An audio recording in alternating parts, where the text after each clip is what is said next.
Eh bien salut à toutes et à tous, j'espère que de votre côté vous avez la patate car pour ma part c'est le cas et si je vous retrouve aujourd'hui c'est tout simplement pour vous présenter un objet connu pour la plupart des gamers qui vous servira à enregistrer vos gameplays tout en jouant. Il s'agit du boîtier proposé par Avermedia, découvrons donc le LGP Lite GL310.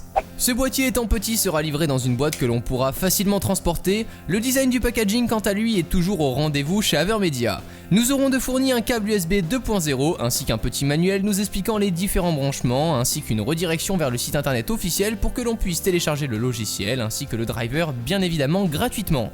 Une fois le logiciel installé, le port HDMI de votre console relié ainsi que celui de la TV sur le port de la sortie vidéo, vous n'avez plus qu'à paramétrer le tout avec le mode qui vous convient. Personnellement je me suis mis en mode avancé afin de régler et d'optimiser la bestiole à mes souhaits.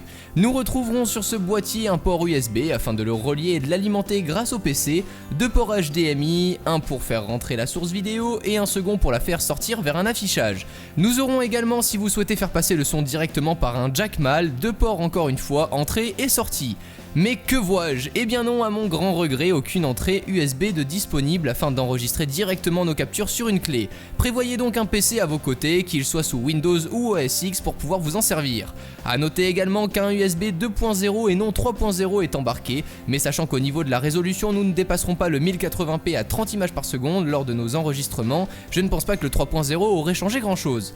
Pas de 60 images donc par seconde sur ce boîtier, mais sachez qu'Avermedia en a sorti un nouveau permettant cette fonction cette année.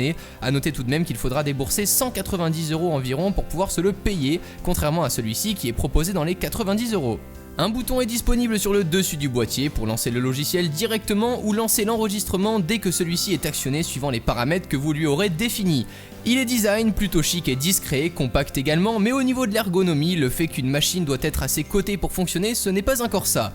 J'ai pu tester le HDPVR Rocket qui lui peut fonctionner sans machine, mais au niveau du logiciel ainsi que du prix, Avermedia tape plus fort. Bilan donc de ce produit, pour 90 €, vous pourrez enregistrer vos gameplays sans aucun temps de latence sur console, qu'elle soit all-gen ou next-gen, ainsi que sur PC si jamais vous ne savez pas vous servir d'un autre logiciel plus direct. Je pense en avoir terminé avec ce produit, que je ne peux que vous conseiller si vous êtes un mordu du jeu vidéo. Si cette présentation vous a plu, n'hésitez pas à laisser un j'aime ainsi qu'à vous abonner à la chaîne pour être au courant des prochaines sorties. Mais en attendant que vous fassiez tout ça, je vous souhaite à toutes et à tous de bonnes vacances, prenez soin de vous et à la prochaine, ciao tout le monde. Pas besoin de nuages supersoniques pour survoler le ciel. Je roule un zderconique et je me transforme en hirondelle. Elle détient le temps d'un an, pourtant je ne lui trouve pas d'aile. Enchanteuse, elle m'ensorcelle grâce à sa magie spirituelle. Le bonheur est un combat où les coups bas me hantent. Acteur, je me fuis des films, maintenant je me lamente.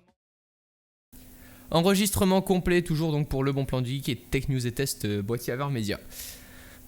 Boîtier Avermedia, bonjour. Ce boîtier étant petit sera livré dans une...